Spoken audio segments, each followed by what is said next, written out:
de la prueba. Las preguntas de selección múltiple. La primera pregunta de selección múltiple decía: señalamos que la filosofía limita con la fe y la teología.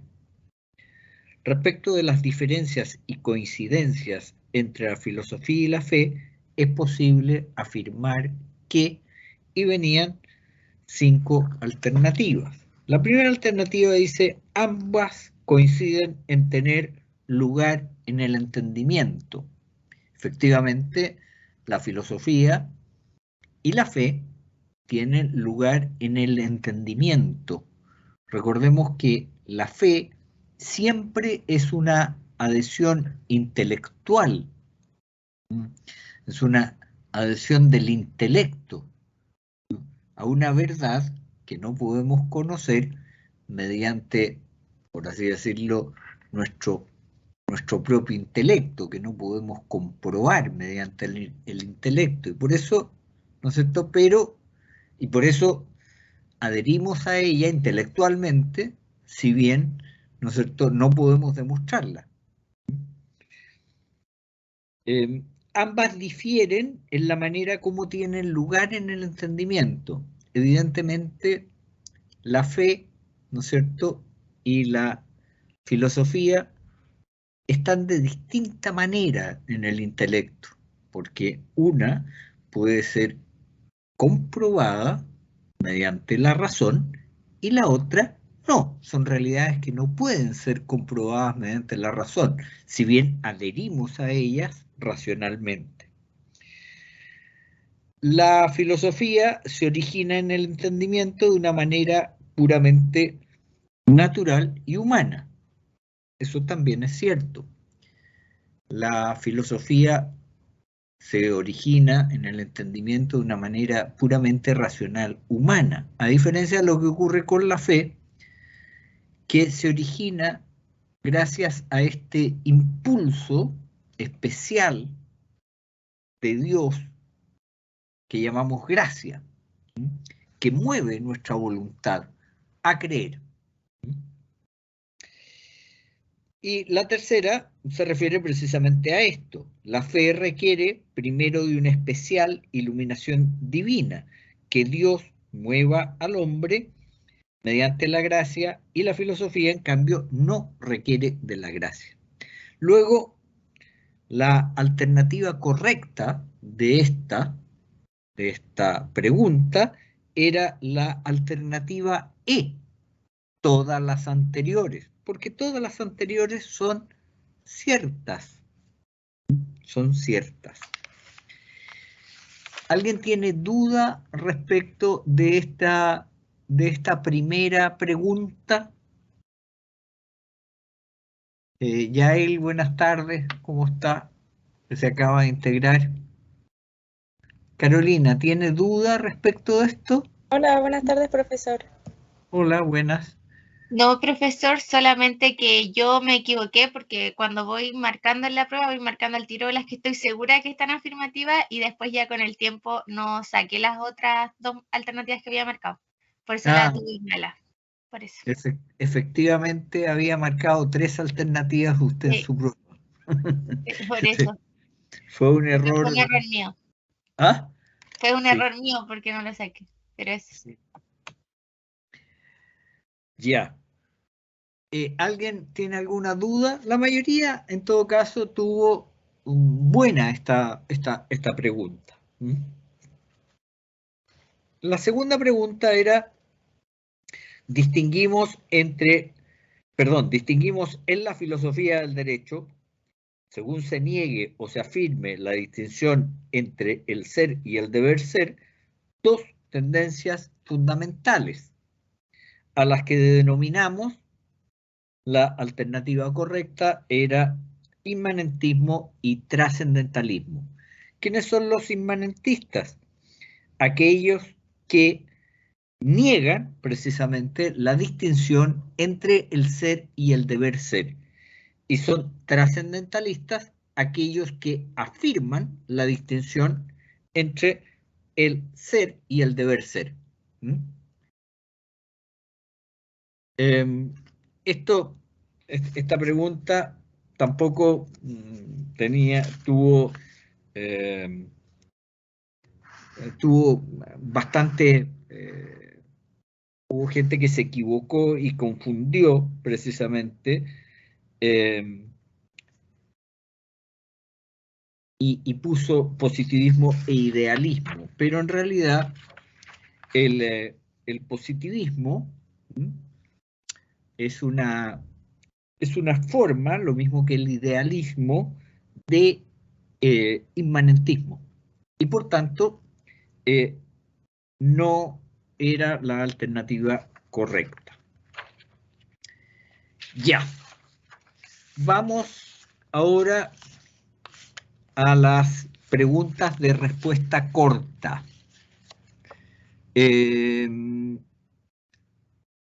A ver, ¿quién me puede leer la primera pregunta de respuesta corta?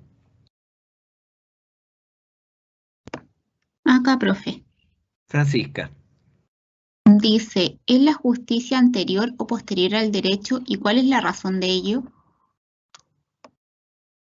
Bien, ¿cuál es la respuesta correcta aquí? Posterior.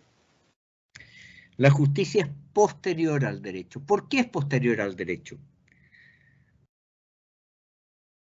Porque la justicia consiste en darle a cada uno lo suyo. Y lo suyo y su derecho son lo mismo. Luego, la justicia requiere que las cosas ya estén asignadas.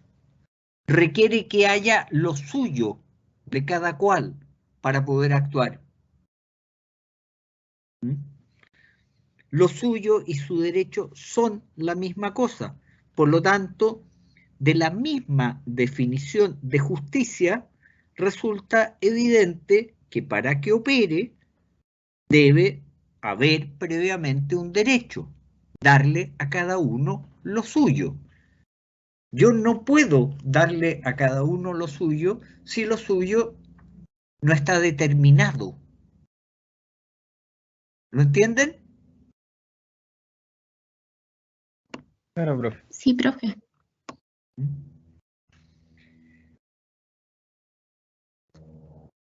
Perfecto. Vamos a la segunda pregunta. ¿Quién quiere leer la segunda pregunta?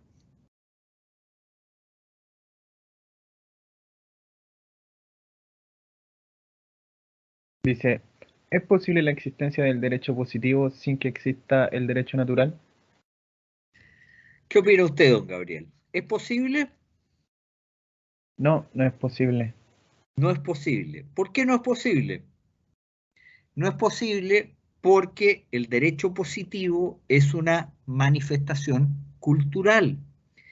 Y dijimos que era axiomático que toda manifestación cultural se asienta en un dato natural. De manera que para que una persona pueda ser sujeto de derecho positivo, es necesario que tenga esa facultad naturalmente. Y la tiene precisamente porque toda persona viene al mundo siendo ya sujeto de derecho natural. Es decir, toda persona viene al mundo teniendo cosas que son suyas. Desde luego, su vida. Y entonces, necesariamente, si el derecho positivo es una manifestación cultural, requiere precisamente de un dato natural previo. Les hacía yo el símil de la escritura, ¿no es cierto?, con los ojos. Si el ser humano no tuviera ojos, la escritura no habría sido posible. Requiere de una potencia que esté en la misma línea, ¿no?, en el mismo orden de cosas. Y para ser sujeto de derecho positivo, necesariamente tiene que ser previamente sujeto de derecho natural. la capacidad de darse derechos, porque el hombre, ¿no es cierto?, a través de la ley, a través del contrato, a través de la costumbre, otorga cosas a personas, es decir, se da derechos, requiere precisamente una capacidad natural para darse derechos. Y esa capacidad natural es precisamente la de ser sujeto de derecho. ¿De qué derecho? Del derecho natural.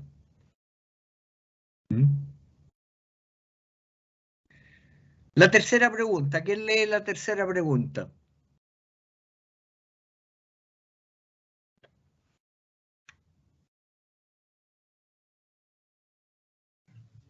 Yo, profesor. Santo Tomás considera que toda la actividad propiamente humana gravita en torno a una virtud como el centro o eje del cual se deduce la norma propia. Así los centros de la acción son las virtudes cardinales. Señale de qué virtud cardinal depende el derecho y explique brevemente la razón de ello. ¿Cuál fue su respuesta, Carolina? Que la virtud cardinal que depende del derecho es la justicia. Es la justicia. ¿Por qué la justicia? Porque es la única virtud que dice relación a otro. Hay que acordarse que el derecho es la cosa justa de vida. ¿Se acuerdan ustedes del ejemplo que les di de Robinson Crusoe? El ejemplo decía que mientras nadie le debiera a Robinson Crusoe, incluso esa parte pasiva de la deuda, que es el respeto, no tenía sentido llamar derecho a esas cosas que eran suyas. Hola, don Jaime. Buenas tardes, señor profesor. Gracias. Por eso que la virtud a la cual está unida el derecho es a la virtud de la justicia. De la justicia. La única virtud que dice relación a otro. Las demás virtudes cardinales, la templanza, la prudencia y la fortaleza, dicen relación a uno mismo. Pero no es posible practicar la justicia si no existe otro. La justicia siempre es con otro, no con uno mismo. Darle a cada uno lo suyo. Cuando hablamos de cada uno lo suyo, estamos hablando siempre de otro, Por lo tanto, es la justicia. La justicia. La cuarta pregunta, ¿quién quiere leer la cuarta pregunta? Don Jaime, que se viene incorporando. Sí, profesor, la estoy buscando. Baje la prueba.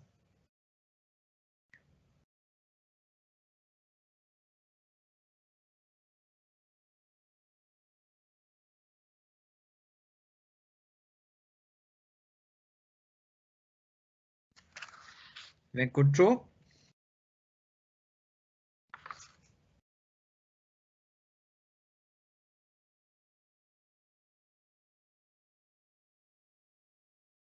Acá la tengo, profesor. Disculpe. Ya. Dice, hay quienes que opinan que la filosofía es completamente inútil y es esa la más frecuente objeción que se le hace. Hay algo de razón en esa objeción, pero también en ella hay una confusión de dos conceptos. Señale cuáles son los conceptos que se confunden. ¿Cuáles son los conceptos que se confunden? Yo ahí puse, profesor, no estaba seguro, me costó un poco esa pregunta, no sé.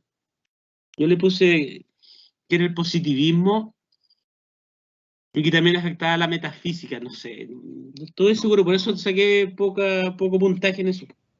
No. A ver, los dos conceptos que se confunden aquí son utilidad y valor. Utilidad y valor. Quienes dicen que la filosofía es completamente inútil no dejan de tener razón, porque la utilidad de algo es su capacidad de servir de medio para conseguir otra cosa. Un lápiz es útil porque sirve para escribir. Una vez que el lápiz se le acaba la pasta, si es un lápiz a pasta, ese lápiz no sirve, ya no sirve para nada. Pero la utilidad es solo una forma de valor, no es el único valor. Es más, les dije yo que es el valor en la escala de los valores, es el valor menor siempre, porque si la cosa no vale por sí misma, sino porque sirve para otra cosa, esa cosa no tiene valor en sí. Es útil, que duda cabe que es útil, pero tiene un valor que es muy pequeño. La filosofía tiene valor en sí misma y por lo tanto es cierto que la filosofía no sirve en términos generales para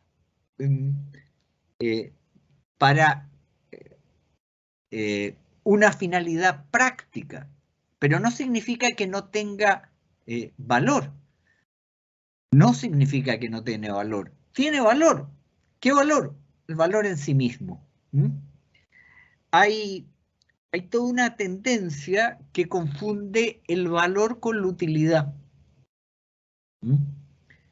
Incluso habla de personas inútiles. Las personas nunca son útiles o inútiles, porque las personas tienen valor en sí mismas. No es que sirvan para. La utilidad es siempre una función que es función de medio para conseguir otra cosa. Las personas no son medio para nada. Las personas valen en sí mismas. Por ejemplo, con la filosofía pasa lo mismo. La filosofía vale en sí misma, por sí misma. De hecho, don Jaime hablaba de la metafísica. La metafísica es la parte más elevada de la filosofía. Y al mismo tiempo es la parte, por así decirlo, menos práctica de la filosofía, menos útil.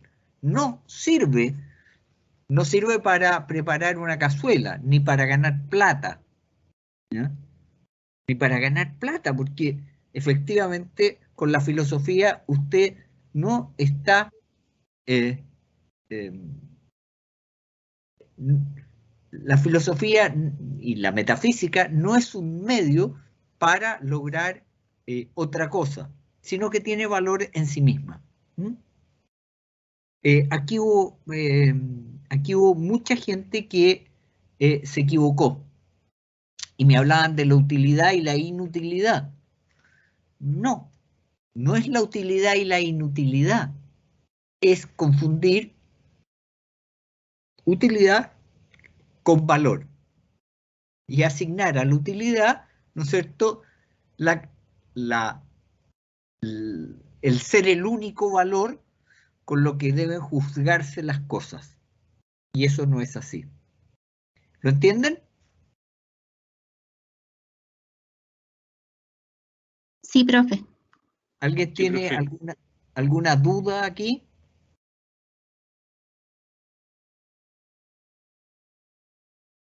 ¿No?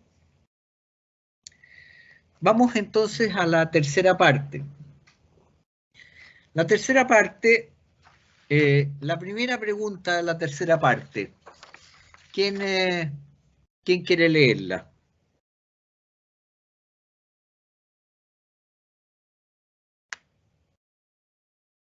Yo la leo, profe. Dice, ¿es posible afirmar que la filosofía del derecho, cualquiera sea la postura que se tenga, pretende básicamente resolver tres grandes problemas? Enuncie y explique brevemente en qué consiste cada uno de ellos. Ya. ¿Cuáles son los tres grandes problemas? El primer problema es el problema de la noción, que es un problema lógico y que se resuelve con la búsqueda del universal jurídico o, como también se dice, con la búsqueda del concepto de derecho. ¿Qué es el derecho? Esto es el primer problema. ¿Por qué el derecho no puede resolver esto? Por los instrumentos que utiliza. Los instrumentos que utiliza son instrumentos empíricos. Los instrumentos empíricos solo nos pueden llevar a conclusiones generales, pero no universales. Y entonces, por eso es la filosofía quien resuelve este problema. Y es un problema lógico. ¿Por qué es un problema lógico?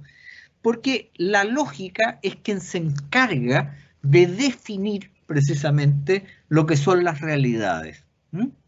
Es un problema lógico. El segundo problema es el problema del deber ser. Y este problema, les decía yo, es un problema ontológico del derecho. Y se resuelve en la búsqueda de su fundamento, o como dicen otros, en la idea o ideal del derecho. Este problema es ontológico y no deontológico, como dicen algunos, porque el verdadero ser del derecho no se obtiene hasta que no se posee un derecho válido. Y el derecho, perteneciendo al reino de los valores, no vale, es decir, no es derecho, sino en cuanto reposa en su verdadero fundamento, que es la justicia. Por eso el deber de ser del derecho consiste precisamente en determinar qué es lo justo, qué es la justicia. El deber ser del derecho tiene un nombre propio que se llama justicia. El derecho debe ser justo. Y por lo tanto lo que tenemos que determinar es precisamente, junto con qué es el derecho, qué debe ser el derecho. Y el tercer problema es el problema del método. No es, como decía uno, el problema de la falta de método, no, el problema del método. Es decir, buscar las condiciones de la vida del precepto jurídico, viéndolo desde que nace hasta que muere. Ver cómo actúa precisamente el derecho. Y esto sí es un problema deontológico. Esta es la verdadera deontología del derecho, porque no se describe el deber ser del derecho en abstracto, ni separado tampoco de lo que es la vida real del derecho, sino que se ve cómo realmente actúa aquel ideal precisamente dentro de los límites de lo posible. ¿Cómo hacemos el derecho justo? Y entonces esto sí es deontología. Y ahí entonces lo que vamos a ver básicamente, y es lo que vamos a ver probablemente, no sé si en esta clase o en la próxima, es en cómo se plasma el derecho. ¿Cómo logramos precisamente que el derecho sea justo? ¿Cómo logramos que el derecho sea justo? Estos eran los tres grandes problemas que básicamente pretende resolver la filosofía del derecho. El problema de la noción, el problema del deber ser y el problema del método. Y el problema del método, como les digo, se resuelve buscando o viendo lo que son las condiciones de vida del precepto jurídico. de la norma en definitiva. Ya. Y la última pregunta, ¿cuál era? ¿Alguien la tiene a mano? ¿Es la justicia un efecto originario de la norma jurídica positiva? Explique y fundamente su respuesta.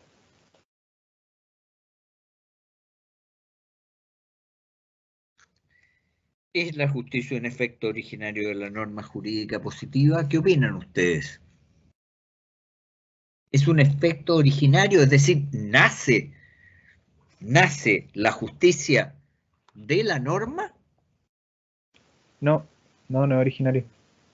No es un efecto, no nace de la ley, ¿no es verdad? No. No es originada por ella, ni tampoco es originada por la política. Por eso se puede hablar de leyes positivas que son injustas y políticas incluso que son injustas. ¿Por qué? Porque no es un efecto originario de la norma, ni nace de la política. A la ley positiva y a la política, la justicia les es dada. Y quien se las da es precisamente el derecho. Porque la justicia, decíamos, que era posterior al derecho. Luego, si es posterior al derecho, depende del derecho. Depende del derecho. Esto, que resulta evidente para cualquiera que lea la definición de justicia, no ha sido entendido a lo largo de la historia. Pero la explicación de que no haya sido entendido es bastante simple. Si la justicia consiste en darle a cada uno lo suyo, es necesario que lo suyo, esto es el derecho y lo suyo son lo mismo, exista previamente a la acción de la justicia. ¿Y cuál es el derecho que preexiste a la acción de la justicia? El derecho natural. Por eso decía yo que la fórmula de la justicia tiene un secreto. El secreto consiste en que existe el derecho natural. Porque la justicia en definitiva depende del derecho y por lo tanto solo si se admite que el ser humano tiene derechos que son preexistentes a la ley positiva y al arte de la política, que es lo que denominamos derecho natural, se puede introducir la justicia y la ley en la política. Si no, no. ¿Cómo puede decir usted que una ley es injusta? ¿Contra qué mide?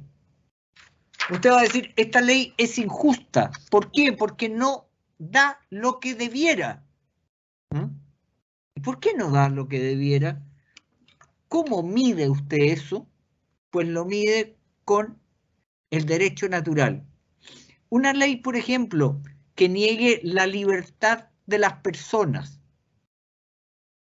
la libertad de pensamiento o la libertad de opinión. Uno dice, es injusta. ¿Por qué? Porque existe en las personas un derecho natural. Y ese derecho natural es la libertad, precisamente, de pensamiento o la libertad de opinión. Bueno, yo si no existiera eso, no podría precisamente decir que esa ley es injusta. Si hacemos depender la justicia de la norma positiva, necesariamente cualquier norma positiva va a ser justa siempre, porque hacemos depender la justicia de la norma. Es decir, la justicia es un simple efecto originario de la norma y por tanto no hay normas injustas. Una norma que autorizara, hay una tendencia precisamente filosófica que dice que los padres debieran tener derecho sobre la vida de sus hijos. Y no estoy hablando del aborto, estoy hablando de los hijos ya nacidos. Existe una tendencia dentro del derecho que opina que los padres debieran tener esa facultad. Entonces uno dice, bueno, pero eso es injusto. Dice, ¿por qué es injusto? ¿Por qué es injusto si usted opina que la justicia es un efecto de la norma jurídica positiva? Vale decir que solo hay que dar aquello que está establecido en las normas jurídicas positivas. Luego, si esto está establecido en la norma jurídica positiva, es lo que yo debo dar. Y por lo tanto, ¿no es cierto?, no se puede hablar de injusticia en ese caso. Y claro, cuando uno lo plantea en esos términos, por ahí es difícil que pase mucha gente. Es difícil que pase mucha gente. Bien, ¿alguien tiene alguna duda respecto de esta pregunta? O respecto de cualquiera de las otras de las que hemos hablado.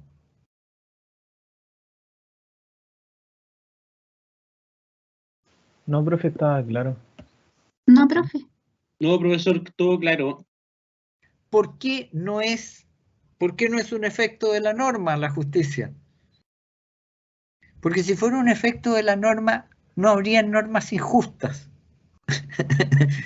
Y sabemos por experiencia que hay normas injustas. Imagínese usted que una norma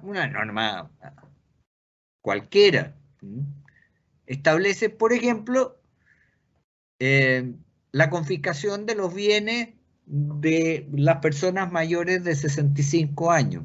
Se les confiscan los bienes. ¿Es eso justo o injusto? Y aquí Justo. es injusto, pero es injusto ¿por qué? Si está en la norma. Porque se contrapone al derecho natural. Porque se contrapone al derecho natural de propiedad, ¿no es cierto? Y entonces, usted dice, perfecto, esto no es justo. Nosotros de alguna manera sospechamos esto, ¿no? Sospechamos esto. Nos damos cuenta de que hay cosas justas e injustas, ¿no es cierto?, con independencia de lo que diga la norma.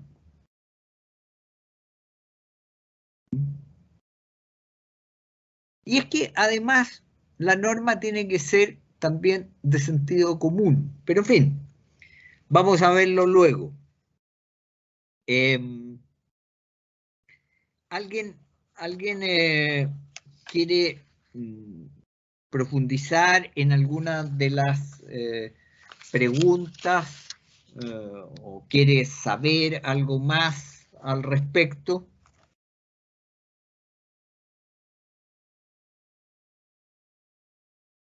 ¿No?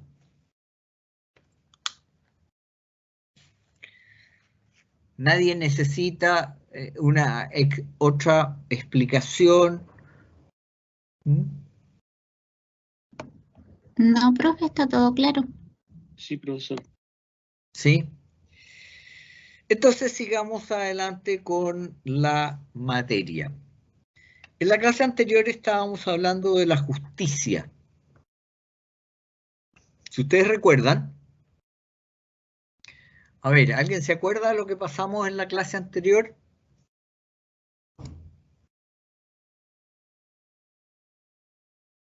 ¿Alguien se acuerda de lo que pasamos en la clase anterior?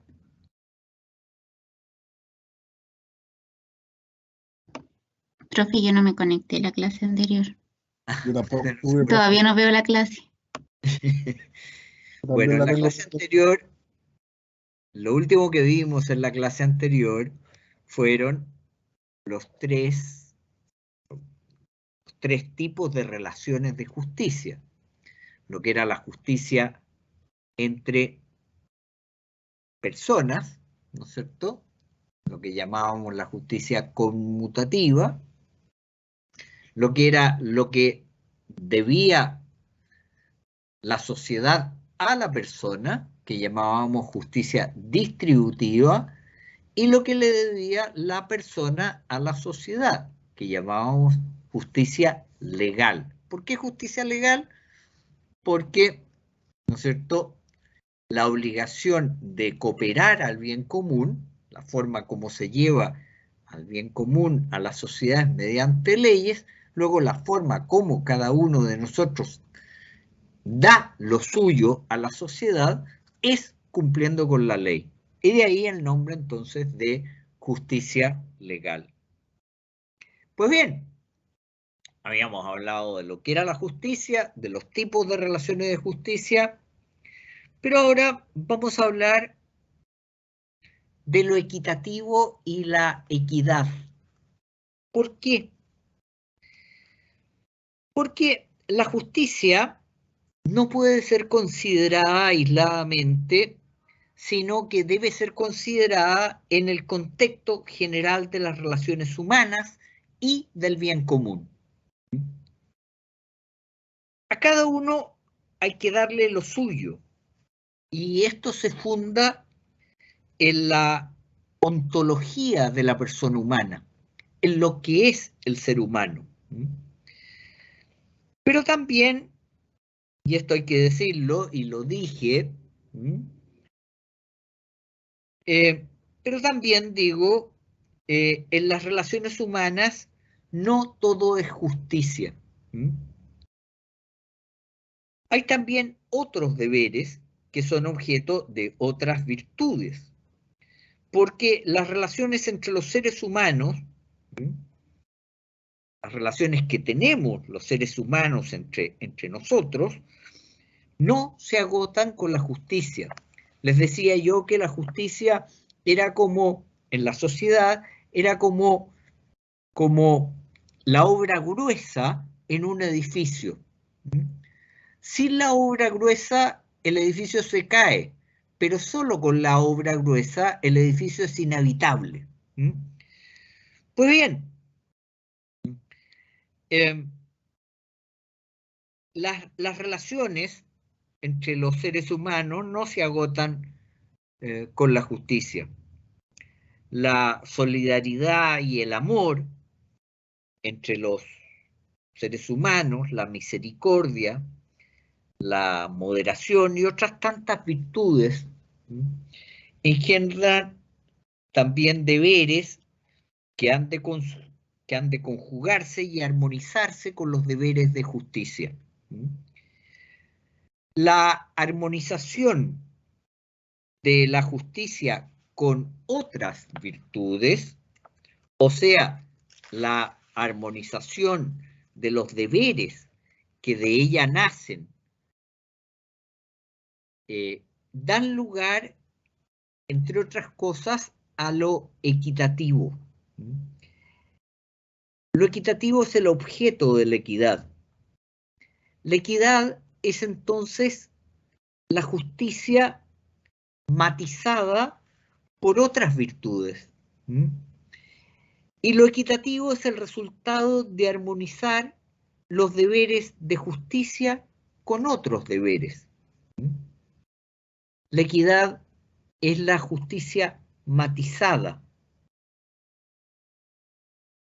Radica entonces en una relación de justicia cuyo deber atempera o cuyo derecho acomoda en consideración a lo postulado por las circunstancias del caso, a causa del bien común o de estas otras virtudes que regulan las relaciones humanas. Lo equitativo es, por definirlo de alguna manera, lo justo que es reformado o atemperado por otras virtudes. La equidad atempera el deber y acomoda el derecho. La función de la equidad es mejorar la justicia y, por tanto, favorecer el bien común y la humanidad en las relaciones humanas. Si en algún caso destruyese la justicia o debilitase el bien común o impidiera o perturbara las relaciones humanas, no se podría hablar propiamente de equidad, sino que de un vicio, como puede ser el mal gobierno, la injusticia o simplemente la debilidad, o incluso la cobardía.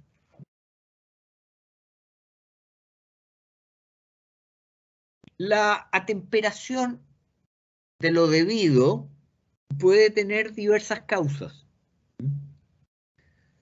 Unas veces esta atemperación procede de la misericordia, de la benignidad, ¿no es cierto?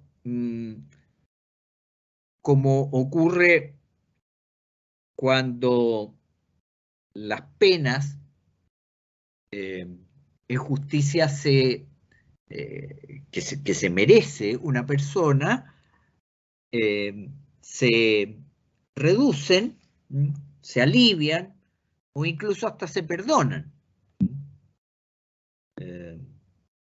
Se indulta, por ejemplo, a una persona en atención a los años, ¿no? A los años que tiene.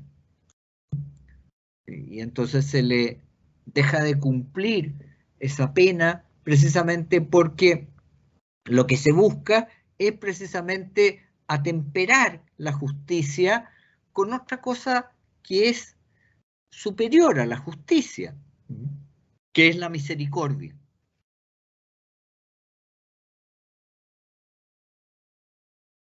Otras veces, por ejemplo, su causa, la causa de la equidad, es la solidaridad humana. Estamos en una pandemia. Mucha gente se ha quedado sin trabajo. Vamos a perdonar, ¿no es cierto?, tales y cuales deudas. Precisamente porque, por solidaridad.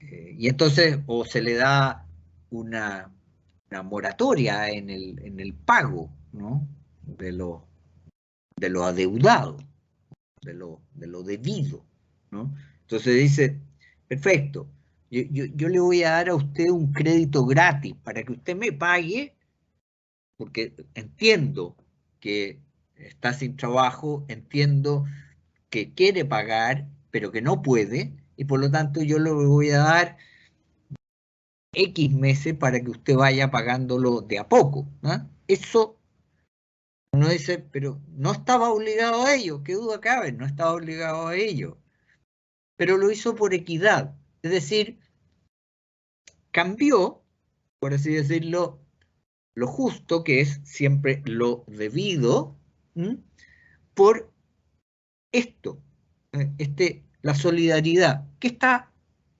es siempre, desde un punto de vista humano, ¿no es cierto?, que está más allá de este mínimo que es la justicia. Otras veces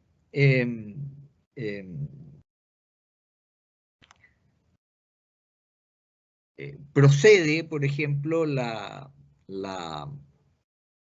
equidad ¿no es cierto?, rebajando, por así decirlo, el rigor de la justicia. Cuando uno se pregunta por qué ciertos bienes son inembargables, ¿ya? Uno dice, vamos a ver, ¿por qué ciertos bienes son inembargables? Pues el Código Civil establece que ciertos bienes no se pueden embargar. ¿Por qué? ¿Por qué? Usted no puede embargarle la ropa a una persona. ¿Por qué? ¿Se han preguntado por qué? Si esa persona debe, en justicia, yo debiera poder embargarle todos los bienes. ¿Por qué no puedo embargarle la ropa? ¿Por qué no puedo embargarle la cama? ¿Por qué no puedo embargarle las ollas en que come y prepara su comida? ¿Por qué?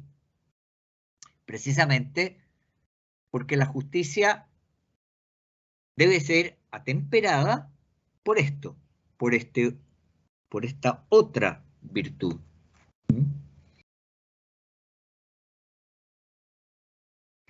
¿Entienden el concepto? ¿Alguien me puede dar un ejemplo de equidad? Sí, el IFE tal vez. El Que IFE. hay plata que se le está dando a gente y a otra no. ¿Por qué? Dice usted, ¿por qué? ¿El Estado Porque le debe a las personas eso? no está ¿O obligado, está pero más allá de lo debido? es más allá de lo debido. Es más allá de lo debido, ¿no es cierto? ¿Y eso por qué se hace? Por la equidad para ser equitativo con las personas que tienen menos plata que otros, Más que bien están por en una necesidad. solidaridad, ¿no es cierto? Eso es solidaridad. Por solidaridad. Porque hay gente que quedó sin trabajo, hay gente que no pudo trabajar, ¿no es cierto? Y tuvieron que mantenerse en base, a lo mejor, a lo que tenían ahorrado en el seguro de desempleo. Y por tanto, esa gente requería, o que le bajaron mucho sus ingresos, y le subieron los gastos, y esa gente requería de una ayuda suplementaria. Los sujetos de la equidad en la temperación de lo debido son el gobernante, como lo acabamos de ver en el ejemplo, el juez y el titular del derecho. Pero en los deberes de justicia legal es también sujeto de la equidad el destinatario de la ley, que puede aplicar el principio general de derecho de las leyes que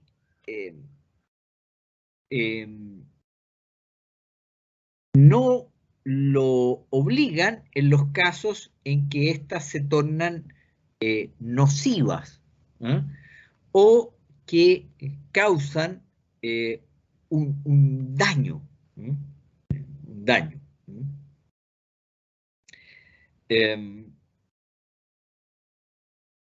Una de las consecuencias del positivismo ha sido el legalismo. El legalismo con la consiguiente pérdida del sentido de la equidad. De manera que los jueces, muchos de ellos, suelen ser remisos precisamente en la aplicación de la equidad.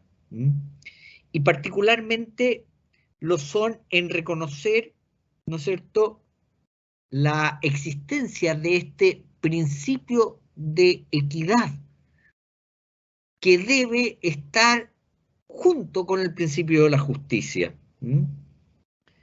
Y esto es una consecuencia, a mi juicio, del dogmatismo conceptual que le impone al derecho una rigidez, ¿no? Rigidez que no le es propia al derecho. El derecho, siendo una acción humana, no puede ser rígida, ¿no? Esa estupidez de la ley es la ley, ¿no? No corresponde. El derecho tiene que estar, el derecho es lo justo, lo debido.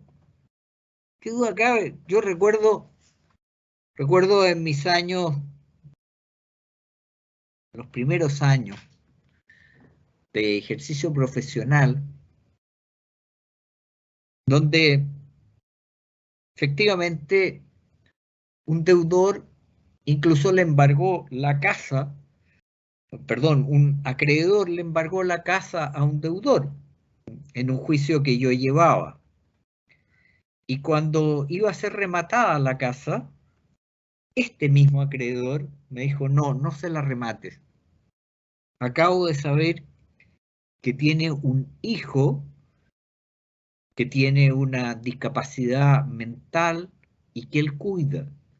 Y si le rematamos la casa, van a quedar en la calle. Y ese pobre niño no va a tener, ¿no es cierto?, dónde dormir y que él lo cuide. Por lo tanto, no remates la casa. Y yo le dije, pero si no rematamos la casa, no vamos a obtener el pago de la deuda. No me importa, dijo mi cliente, no me importa. Por sobre lo que me debe está mi conciencia, y mi conciencia me dice que yo no lo puedo dejar en la calle. Y no lo rematamos.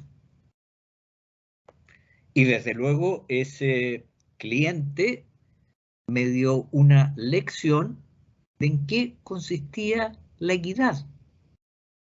A él se le debía esa plata.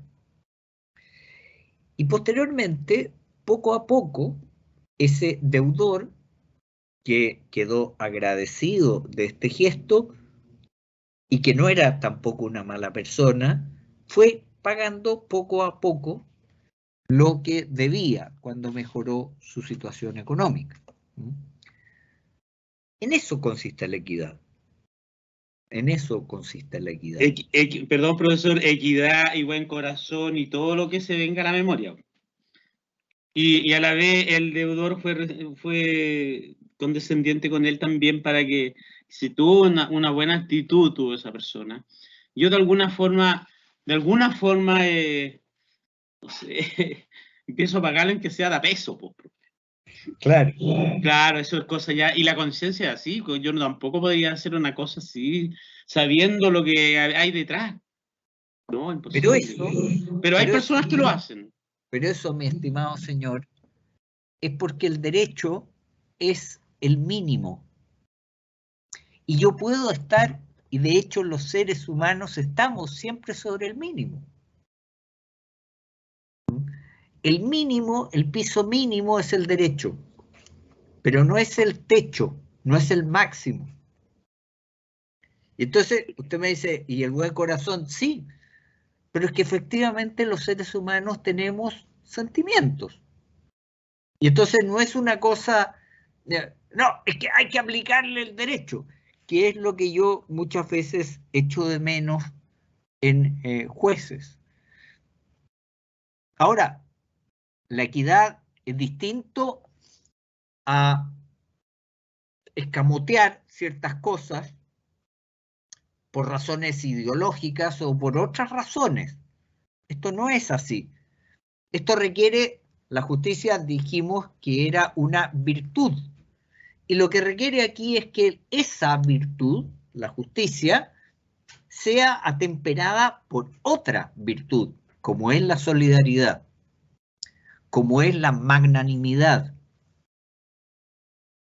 ¿Me entiende? No es simplemente que la justicia se diluya, no, se atempera. La deuda permanece, pero se atempera, se perdona una parte, se deja de aplicar quizás alguna parte.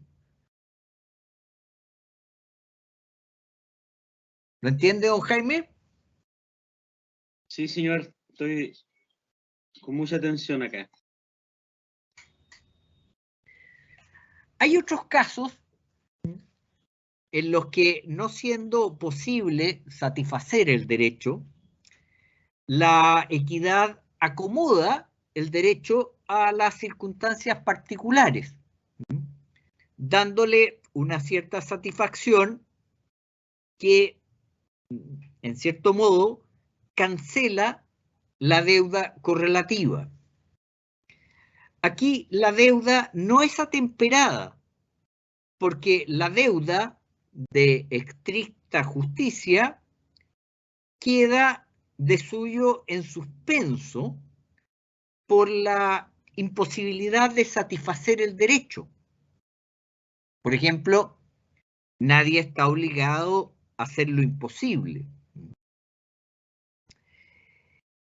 Lo que ocurre es que, siendo insatisfecho el derecho en sí, se le da una satisfacción que podríamos llamar una satisfacción equitativa, de modo que deja viva la deuda, de suyo suspendida, por la imposibilidad de satisfacción. A ver, voy a ejemplificar esto con dos casos distintos. Supongamos que alguien destruye el cuadro de un pintor famoso. Y esto, evidentemente, produce un daño a su dueño que engendra en el autor de la fechoría el deber de restitución. Pero esta restitución es imposible porque el cuadro ha sido destruido. Y entonces lo que nace es el deber de compensación. La compensación puede ser justa porque el cuadro tiene un valor en el mercado, que es avaluable en dinero.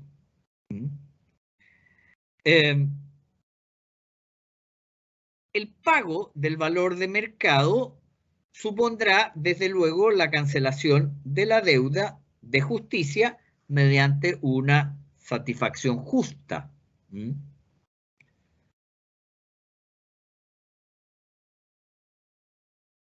Aquí ha habido entonces también, ha operado en cierto modo también la equidad. No es lo mismo.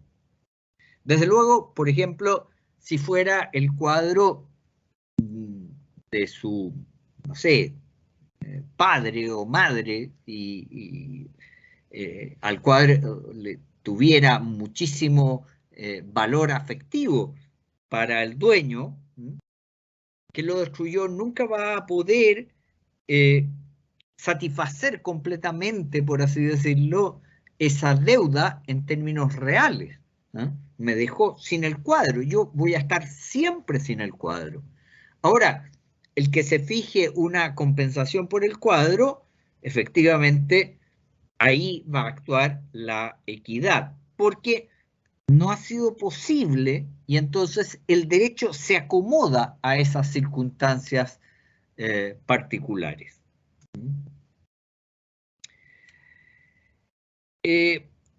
Otro caso es el del homicidio, por ejemplo. Quien mata injustamente a otro produce un daño a la familia de la víctima. Supongamos que era un hombre casado, con hijos, los hijos van a quedar sin padre, la mujer va a quedar sin marido. Y este daño no es de ningún modo avaluable en dinero. No es posible evaluarlo en dinero. ¿Cuánto vale un padre para sus hijos? ¿Cuánto vale un marido? No hay correlación ni ajustamiento posible entre la persona humana y el dinero, porque la persona no es evaluable en dinero. No se trata de una cuestión de cantidad, sino de imposibilidad de que exista precisamente esa correlación, de incapacidad de efectuar una evaluación económica de una vida, porque son bienes de distintos signos, el dinero y la vida. Por lo tanto, del homicidio, el homicidio es imposible compensar en dinero. Sin embargo, no cabe duda que se ha cometido una injusticia con la esposa y con los hijos, en este ejemplo. Y además fue cometida por alguien. Y qué duda cabe que también es una injusticia con la víctima. A la víctima tampoco le podemos devolver la vida. Y esa injusticia clama una reparación. Reparación que es imposible. Es imposible que consigamos una reparación justa.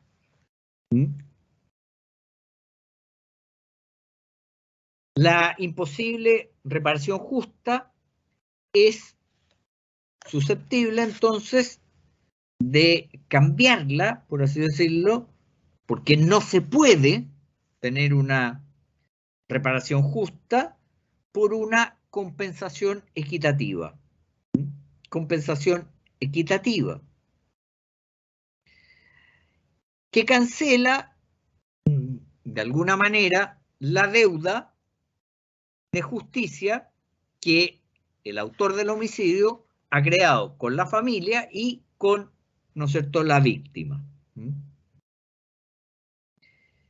Obsérvese que la deuda de justicia no ha sido anulada por el deber de compensación económica por la incapacidad de evaluación monetaria de la vida. La equidad sustituye esa incapacidad dando al deber un cauce de cumplimiento que de otra manera no sería posible. En estos casos, la equidad mira al derecho, no a la deuda, sino al derecho. Buscando, en los casos anteriores, ¿no es cierto?, lo que vimos era que la equidad miraba a la deuda, era perdonada en parte, ¿no es cierto?, era temperada, pero aquí la equidad mira al derecho, no a la deuda, buscando su satisfacción en lo que es posible. La solidaridad tiene en este caso por objeto de mira al titular del derecho. Hay otros supuestos en los que no existe un derecho estricto, pero puede, y no pocas veces debe, satisfacerse por la vía de la equidad según lo que son las circunstancias del caso. Son todos esos casos en los que atenerse, por así decirlo, a la estrictez del derecho producen una injusticia. Es eso que los romanos llamaban o que distinguían, decían ellos que ellos tenían un aforismo que era sumum ius, summa injuria. Cuando de la aplicación estricta del derecho se provoca una injusticia, pues es necesario entonces aplicar la equidad. la equidad.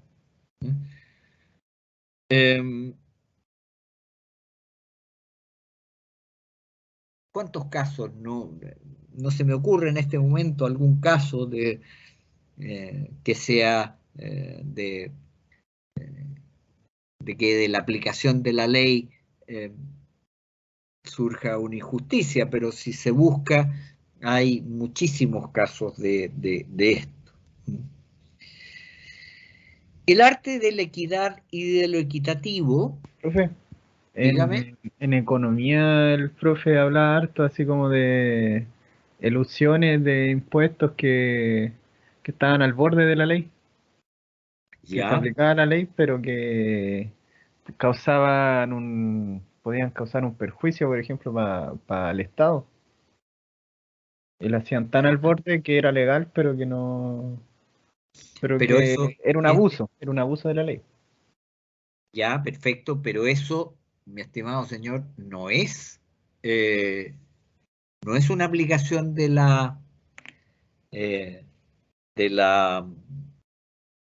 equidad. Estamos hablando, No, pero era de una estamos hablando injusticia. de la aplicación de la equidad. ¿Cuándo se aplica la equidad en vez de... A ver, supongamos, usted me dio un caso de impuesto.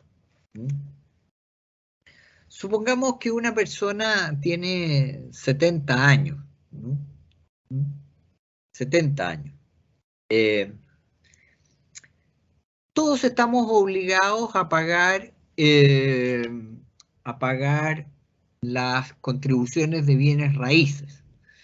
A pesar de que surgieron, ¿no es cierto?, las contribuciones de bienes raíces surgieron como algo transitorio, como en Chile todo lo provisorio termina siendo definitivo y todos debemos pagar, ¿no es cierto?, contribuciones de bienes raíces. Pero una persona que es dueña de una casa, que tiene 70 años, está jubilado y tiene una pensión de 300.000 pesos, tendría que pagar una contribución trimestral, porque las contribuciones son trimestrales, cercana a los 700.000 pesos. ¿Ya? Es decir, la aplicación de la ley, en ese caso, produciría, ¿no es cierto?, que la persona tuviera que vender la casa para poder pagar las contribuciones, porque el único bien que tiene es su casa y su jubilación. La jubilación no le alcanza para pagar las contribuciones.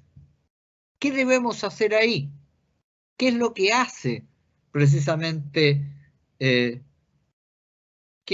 el gobernante? Pues el gobernante lo que hace es aplicar, ¿no es cierto?, aplicar la equidad.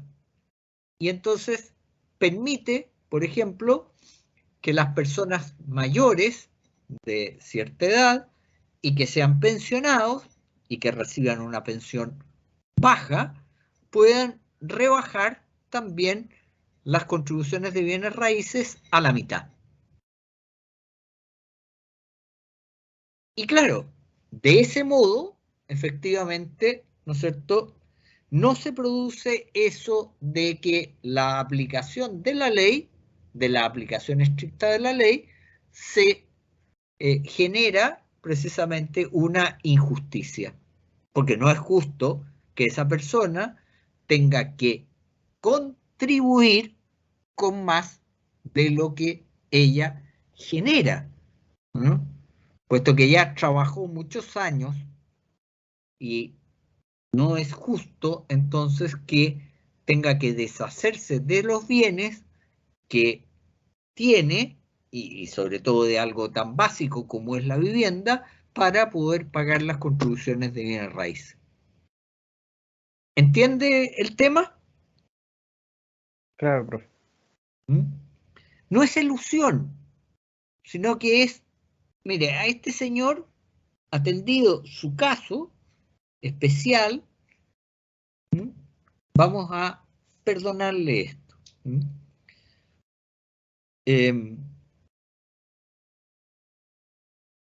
el arte de la equidad y de lo equitativo es una expresión del arte de lo justo.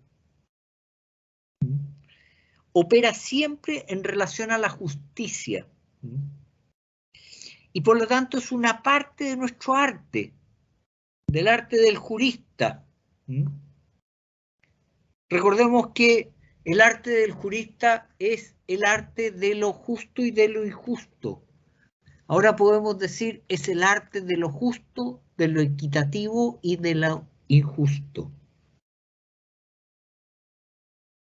¿Cuándo aplicamos la equidad? Y para eso estudiamos 5 años, para saber precisamente distinguir una cosa de la otra. ¿Cuándo debemos aplicar la equidad? ¿Cuándo es necesario una aplicación estricta del derecho?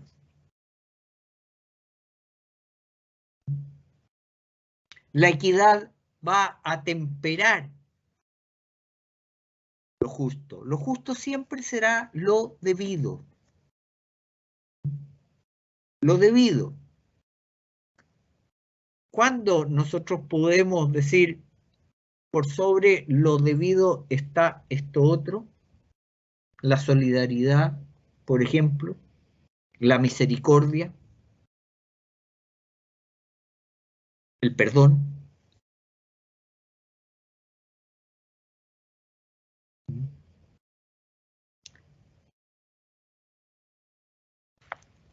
Bien. ¿Alguien tiene alguna duda? Si ustedes se fijan,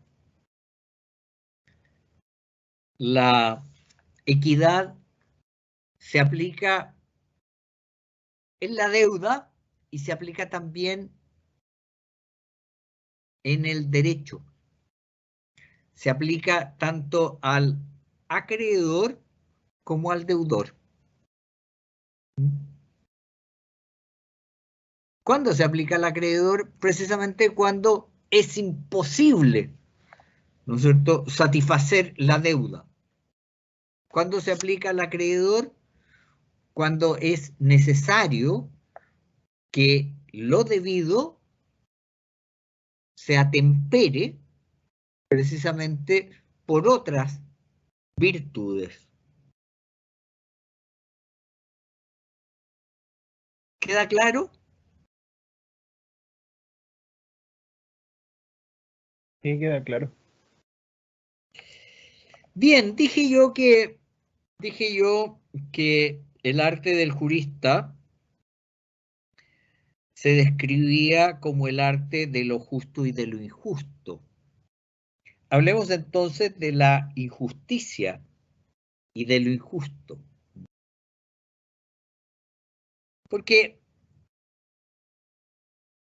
discernir entre lo justo y lo injusto necesariamente implica saber no solo de lo injusto, no solo, perdón, de lo justo, sino también de lo injusto. Ya sabemos qué es lo justo. Lo justo, ¿no es cierto?, y el derecho es lo mismo.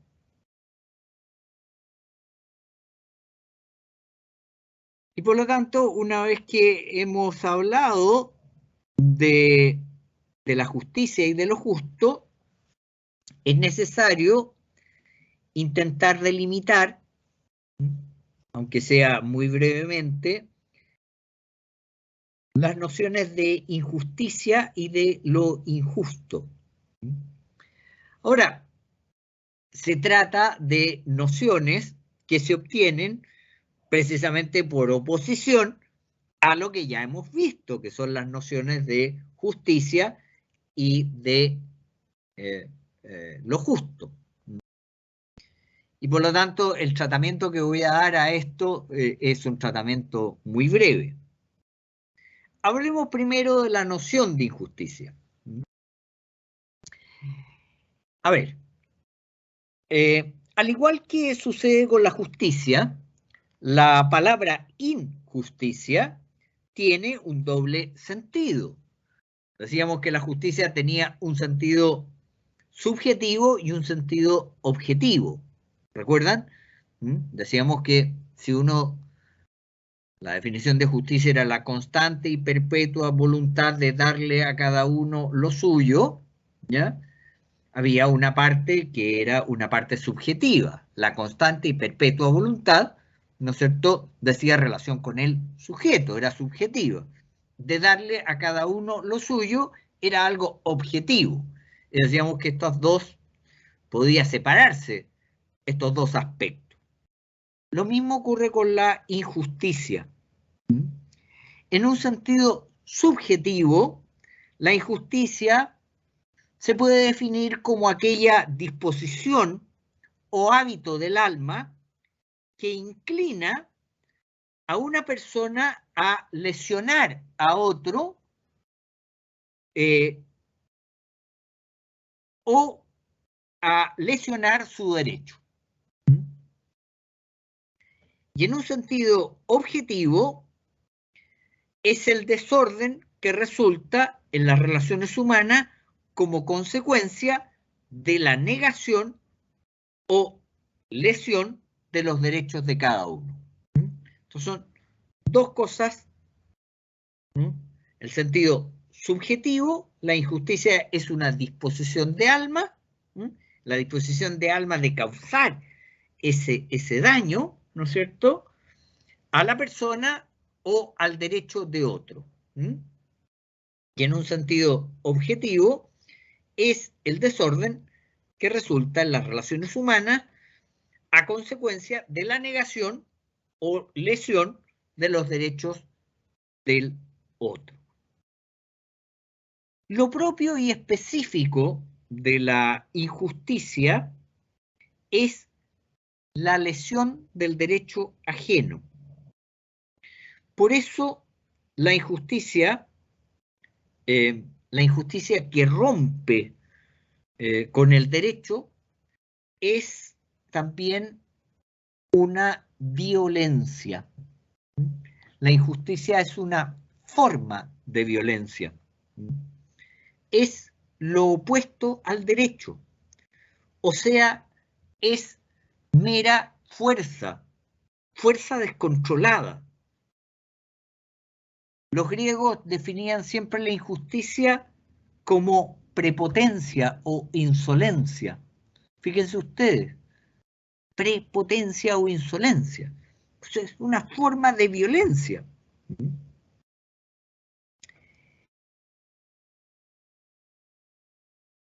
Es siempre fuerza ilegítima.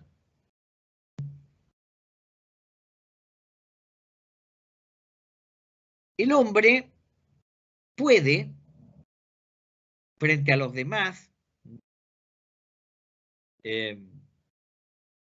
obrar ya sea por justicia o por prepotencia, sin justicia. Podemos hacerlo. Lo propio de las relaciones humanas es el sistema racional de relacionarnos unos con otros.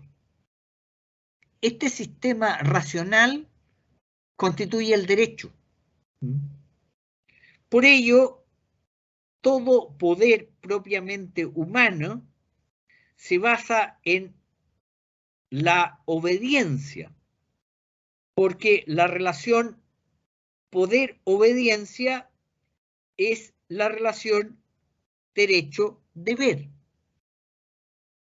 Fuera del sistema jurídico de relaciones, lo que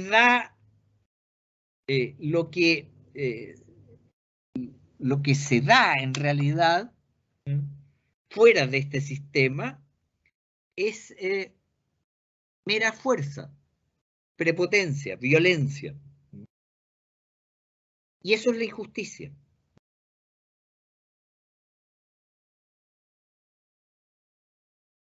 Solo, podríamos decir, solo hay un caso en que la fuerza es legítima. Y cuando digo legítima es que digo según el derecho. Y es cuando falla la vivencia del derecho, la deuda justa puede solventarse por la fuerza, dando lugar al fenómeno de la coacción según derecho. Pero obsérvese aquí que la fuerza aparece porque ha fallado el cumplimiento voluntario. Cuando van, ¿cierto? Cuando obligan por la fuerza, una sentencia obliga por la fuerza, es porque ha fallado precisamente el cumplimiento voluntario. Y esta fuerza es entonces una especie de subproducto del derecho, un sustitutivo del derecho. Pero la coacción no es parte de la esencia del derecho. Es solo una consecuencia posible. El hecho que tengamos que emplear la coacción para hacer cumplir el derecho no es que la coacción sea parte del derecho, es que esa coacción es igual fuerza, pero es una fuerza que es legítima. Por eso muchas veces se dice que el derecho es la fuerza social organizada. Pero decir que el derecho es fuerza social organizada es no entender qué es el derecho y asignarle al derecho algo que no es. El derecho nunca es fuerza. Porque si el derecho es fuerza,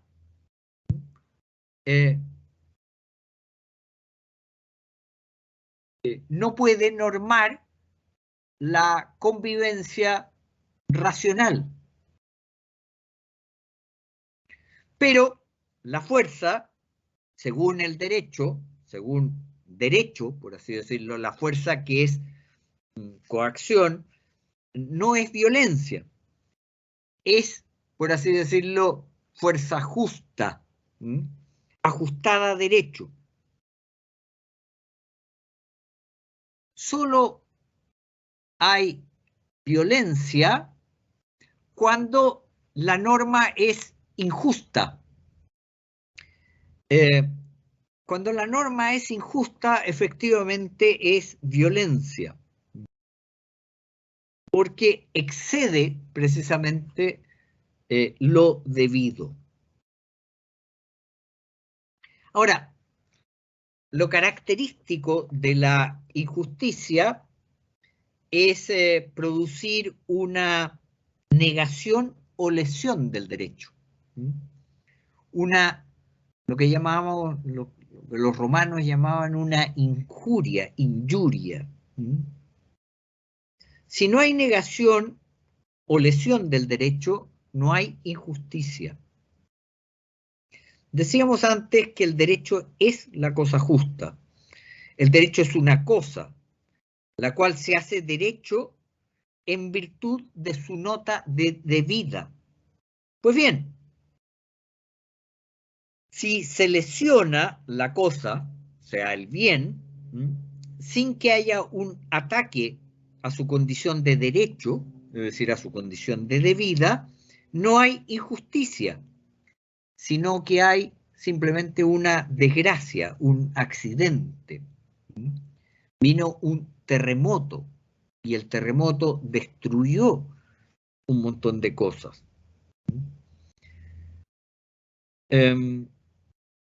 Un animal que destruye un bien que constituye un derecho de una persona es causa de una desgracia, pero no de una injusticia. Esto significa que la injusticia tiene lugar solo en el ámbito de las relaciones propiamente humanas. que son aquellas que se basan en la actuación libre y responsable del hombre, del ser humano. Fuera de estas relaciones no hay injusticia. Puede haber desgracias, puede haber accidentes, pero no injusticias. Y así es injusto, por ejemplo, el hambre, que es provocado por una injusta distribución de alimentos. Cuando hay hambre, producto de una injusta repartición de alimentos, es una injusticia. Pero si se da el hambre por un fenómeno climatológico, por ejemplo, o por la imposibilidad de repartir los alimentos, evidentemente que no estamos en presencia de una injusticia. A su vez, como la injusticia siempre es un producto de los actos libres y responsables del ser humano, si una persona no actúa libremente, no puede causar una injusticia. No puede causar una injusticia al dañar un bien ajeno. Un demente, por ejemplo, no actúa libremente porque carece de libertad. Carece de libertad y al carecer de libertad, ¿no es cierto?, carece de responsabilidad y por lo tanto no causa una injusticia. Veamos las clases de injusticia. El hombre, el ser humano, puede, actuando libremente, dañar un derecho ajeno de dos maneras distintas. La primera, actuando como causa libre del daño, pero sin tener una voluntad contraria al derecho. Actúa así, por ejemplo, por ignorancia, o por error, o por inadvertencia.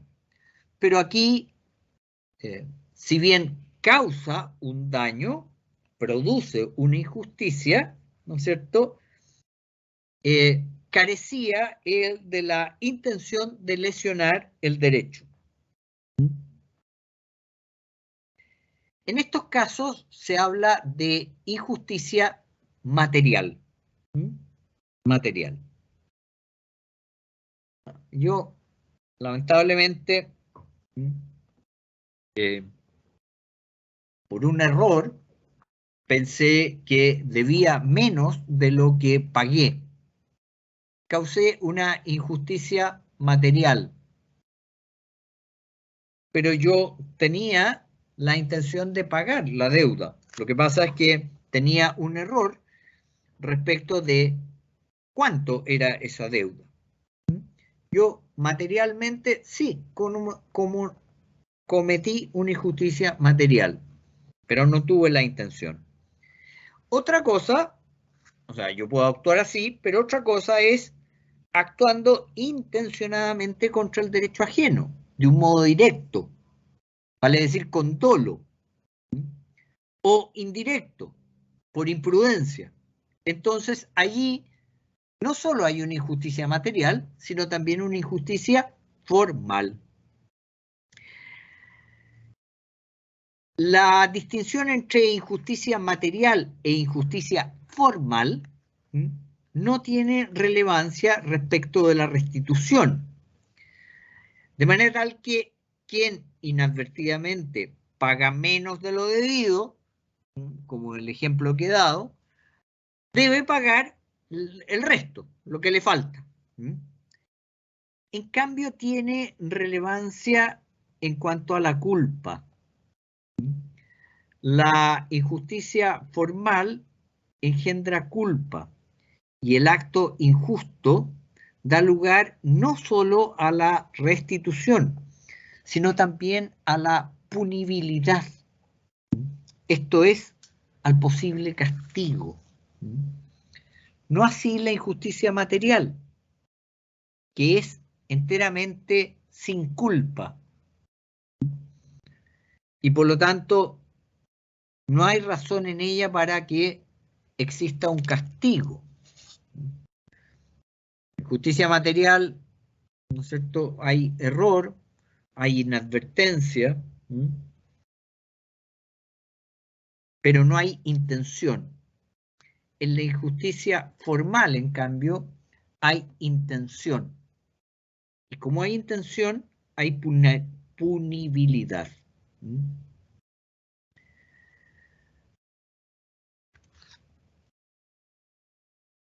Es importante distinguir entre la justicia, entre la injusticia formal y la material,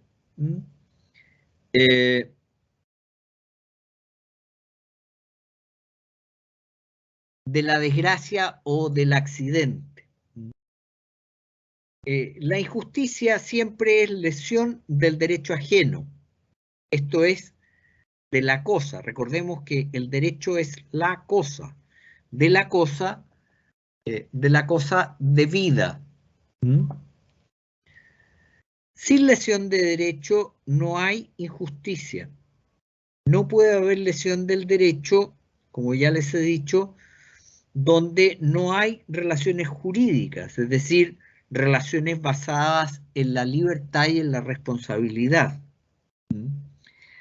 La injusticia requiere relaciones de justicia, ya sea entre particulares o ya sea, ¿no es cierto?, de la sociedad con las personas. La injusticia requiere de estas relaciones de justicia, relaciones de derecho y deber. Cuando esto no ocurre, no hay lesión del derecho, aunque haya daño. Si hay daño, hay simplemente una desgracia, un accidente, pero no una injusticia. Y esta distinción es importante porque la injusticia material engendra siempre el deber de restitución, pero la desgracia o el accidente no genera este deber.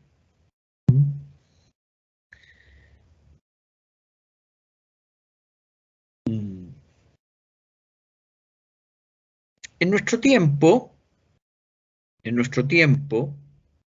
se está extendiendo lo que se ha dado en llamar la responsabilidad objetiva, que tiende a imponer una restitución o una compensación siempre que ha habido daño, con independencia precisamente del ánimo o la intención,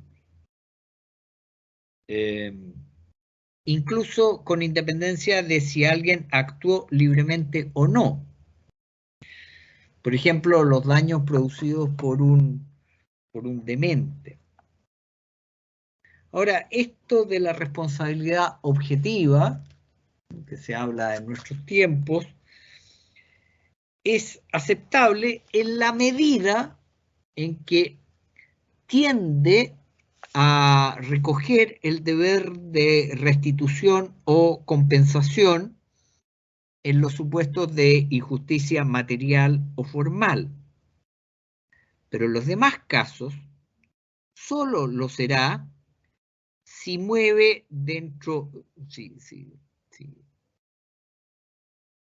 está, por así decirlo, dentro de los términos de la compensación equitativa, la cual, como ya hemos visto, debe tener en cuenta no solo al dañado, sino también al causante del daño. No es equitativo imponerle, por ejemplo, carga sobre carga. Fuera de esto, la responsabilidad objetiva me parece a mí que es una, en cierta manera, una regresión cultural que nos retrotrae a los estadios primitivos de la vida jurídica. Es un poco el ojo por ojo, el diente por diente. Sin injusticia material o formal, no hay deber de justicia de restituir o de compensar en forma subsidiaria.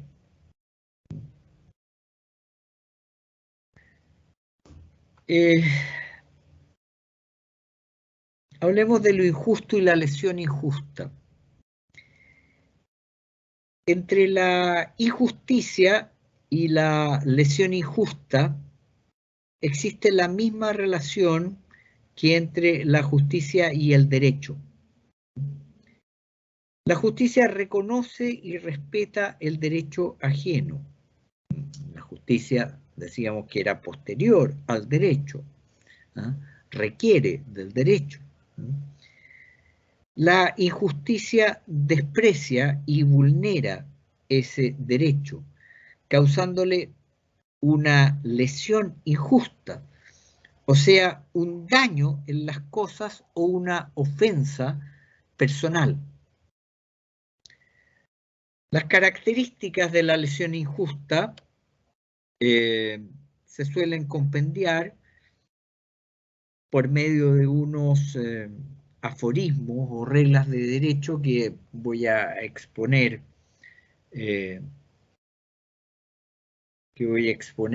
ahora a continuación. Lo primero es que la sola intención injusta no constituye lesión del derecho. Es decir, ese ánimo que yo tengo de causar una lesión en la persona o en los derechos de otra, si no se concreta, si se queda en la sola intención, no constituye lesión del derecho. Cuando hablamos del derecho decíamos que solo pueden ser derechos las cosas exteriores, las cosas que son externas que salen de la persona. En consecuencia, no puede haber tampoco lesión del derecho ajeno sin un daño externo. La sola intención injusta, la intención de causar ese daño, no produce una injusticia objetiva, si no se concreta. Y así el simple propósito que puedo tener yo de cometer un delito, no es delito. Es simplemente algo que es inmoral, pero no es delito.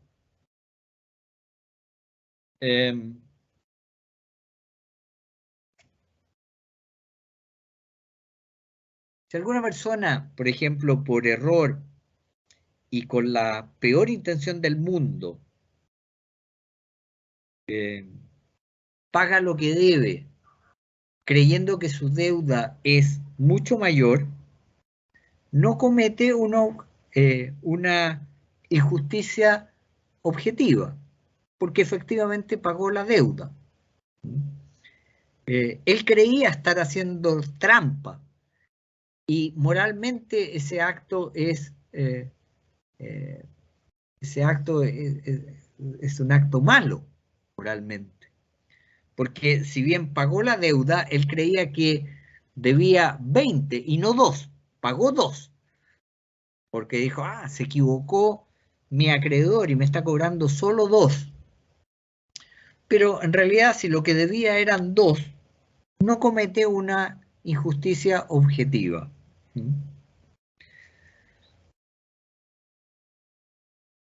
No se comete tampoco injusticia contra quien consiente en la acción que lesiona su derecho, en la acción lesiva del derecho.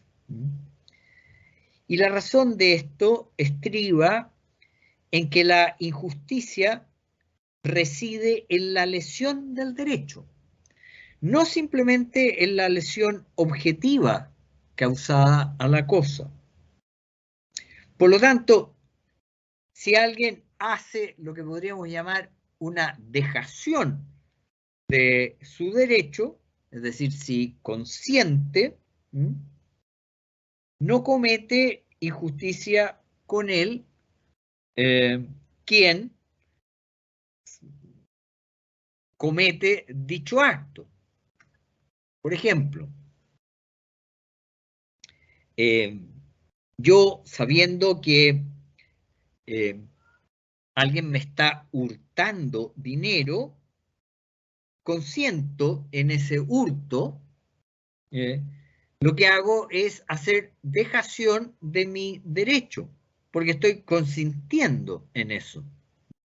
Y en consecuencia, ahí no hay lugar a la restitución. No puedo exigir la restitución, porque no es objeto de una injusticia propiamente tal.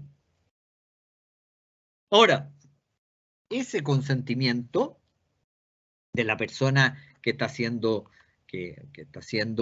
víctima de ese hurto tiene que ser libre y por lo tanto no suprime la razón de injusticia el consentimiento cuando este consentimiento no se tiene o cuando es conseguido mediante amenazas o en situación de extrema necesidad o lo que fuera. Por ejemplo, supongamos que yo soy una persona que está paralítica.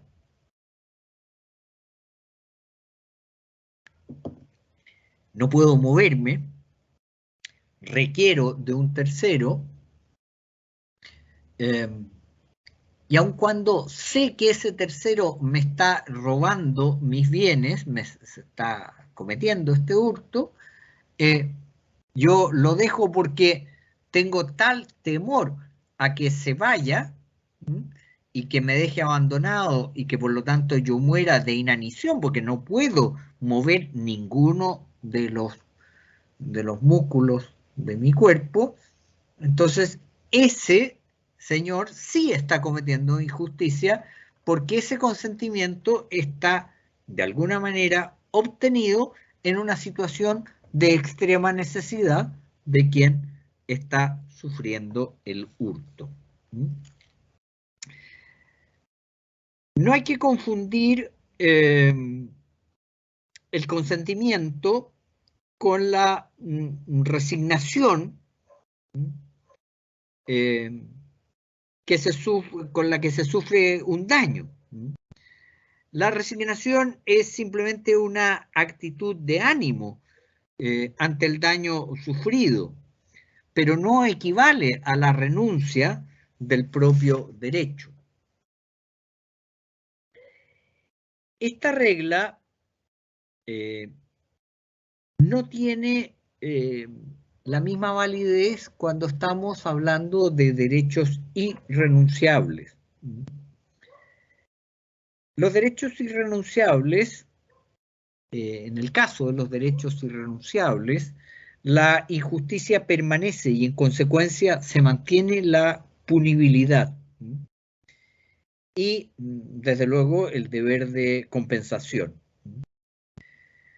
El consentimiento, cuando es ese consentimiento libre, el consentimiento lo que hace es eliminar el deber de restitución o de compensación hacia el lesionado. Pero nada más. Pero nada más.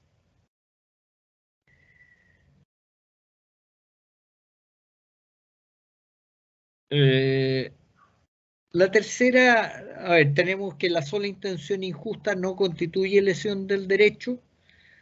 La segunda es que no se comete injusticia contra quien consiente la acción lesiva de su derecho.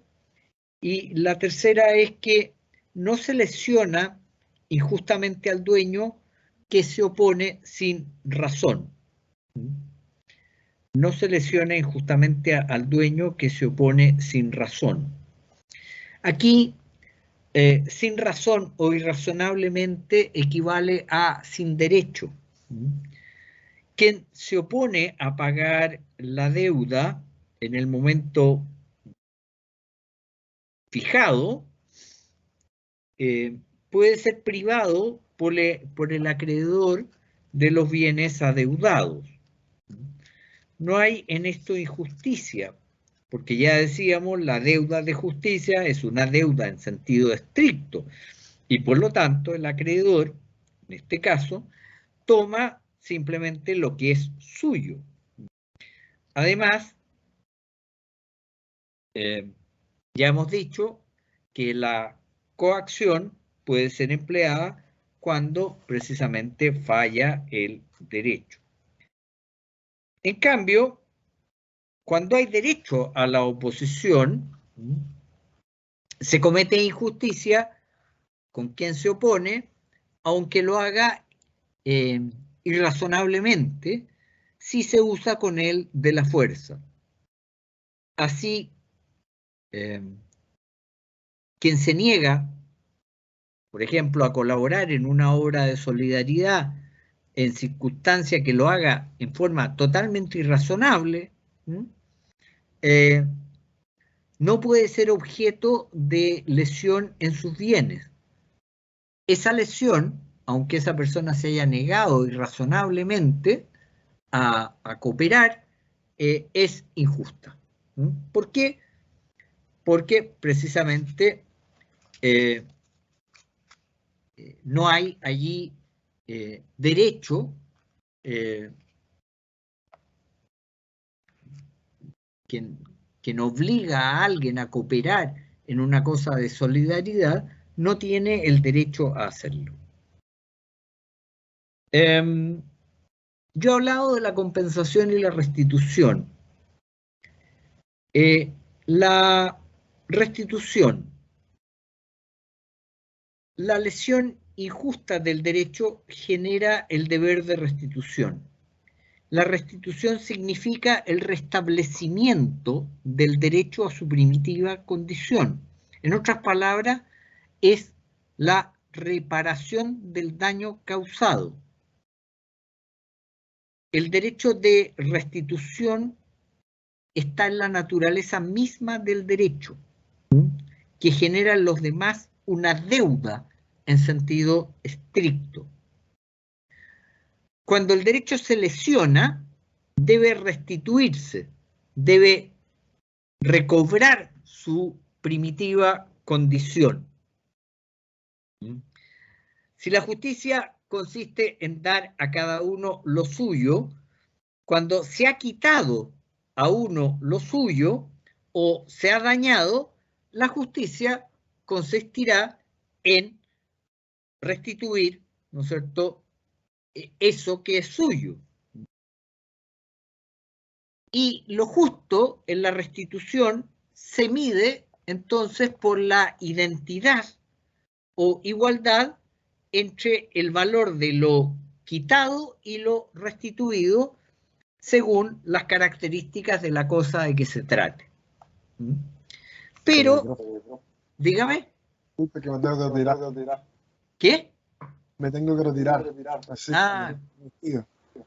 que le vaya bien, don Ariel. Gracias.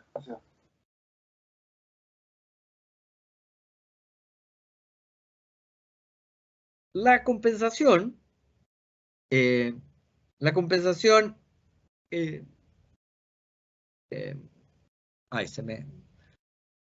¿Cuándo aparece la compensación?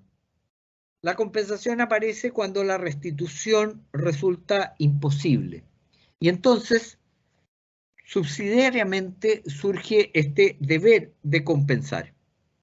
La compensación justa consiste en entregar al que ha sufrido la injusticia bienes por un valor igual o semejante a los bienes perdidos.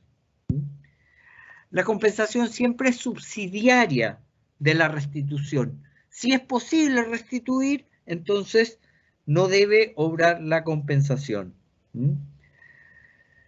No hay lugar a la compensación si la restitución es posible, salvo, claro, que el titular del derecho consienta libremente en que se le compense y no se le restituya. Cuando la restitución es imposible, aparece entonces la compensación. La compensación justa, y con esto termino, requiere la equiparabilidad o mejor dicho, la equivalencia entre los bienes lesionados y los que se entregan en compensación. Cuando no hay posibilidad de equivalencia, el deber de compensación justa se anula, porque nadie está obligado a hacer lo imposible. Y aquí entonces queda la vía de la compensación equitativa de la que ya he hablado. Estamos entonces claros en lo que es la justicia, lo que es la atemperación de la justicia mediante la equidad y qué es lo equitativo, y tenemos claro lo que es la injusticia.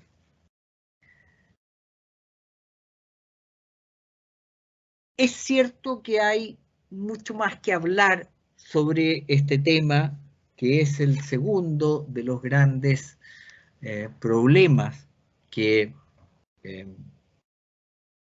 trata la filosofía del derecho. ¿Qué es la justicia? ¿Cuál es el deber ser del derecho? Sin embargo, en aras de que tenemos que pasar un programa, no puedo detenerme más en este tema. Si ustedes se fijan, hemos visto qué es la filosofía, luego qué es la filosofía del derecho, cuáles son los tres grandes problemas de la filosofía del derecho, y luego hemos tratado del primero de los problemas, que es el derecho. Hemos visto cuál es el enfoque propio del realismo jurídico de Santo Tomás. Luego hemos visto qué es la justicia.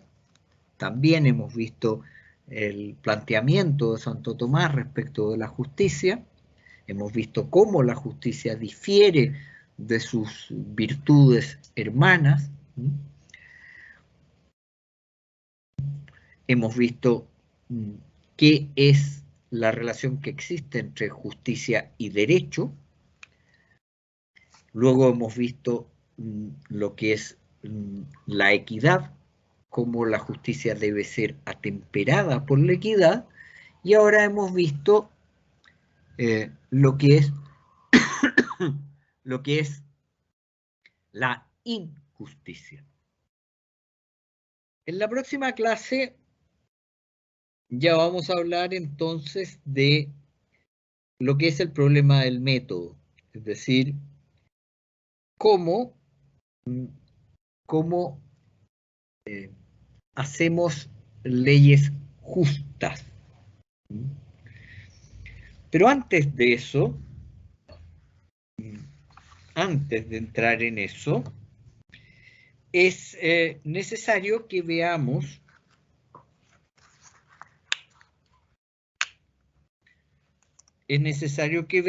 la relación entre la ley y el derecho.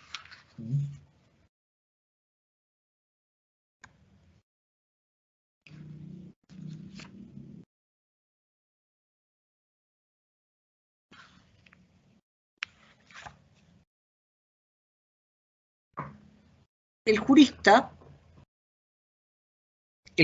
puede ser llamado, como ya lo hemos visto, hombre de leyes.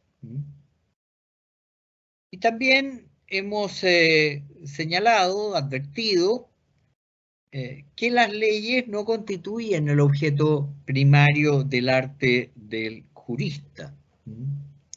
Les dije yo, y lo he repetido en esta clase, que el arte del jurista consiste en determinar el derecho. Es el arte de lo justo y de lo injusto. Por lo tanto, si el jurista estudia las leyes, lo hace porque las leyes tienen una estricta relación con el derecho. Sabemos que para conocer el derecho tenemos que conocer las leyes. La relación entre el derecho y la ley es tan íntima que es una de las primeras cosas que cada uno de nosotros advirtió cuando comenzó a estudiar derecho. Y eso mismo hace que exista la costumbre de llamar derecho a la ley. Derecho a la ley. Y entonces se habla indistintamente de derecho penal, por ejemplo, cuando nos referimos a la ley penal. Cuando nos referimos al derecho administrativo, de lo que estamos hablando son leyes administrativas. Es más, todos nosotros durante la carrera, casi siempre hemos oído hablar de derecho en circunstancias de que el profesor se está refiriendo a la ley. A la ley. Ya les advertía yo acerca del normativismo, aquella postura que reduce el derecho a la ley. Está claro que para los normativistas llamar derecho a la ley es lo más natural y lógico del mundo.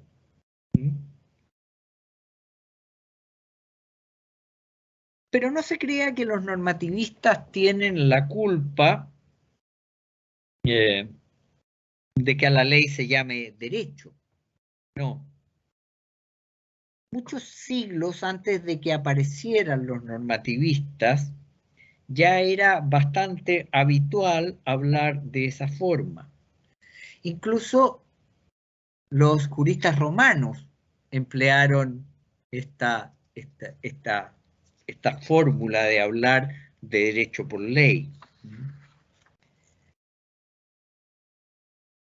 Yo les he hablado antes de lo que es la traslación del lenguaje para explicar el fenómeno. Y ahora voy a ahondar un poquito más en la explicación de esto. La culpa de que se llame derecho a la ley lo tiene la analogía de atribución. Y esto es bastante sencillo de entender. Hay cosas que siendo distintas tienen una semejanza.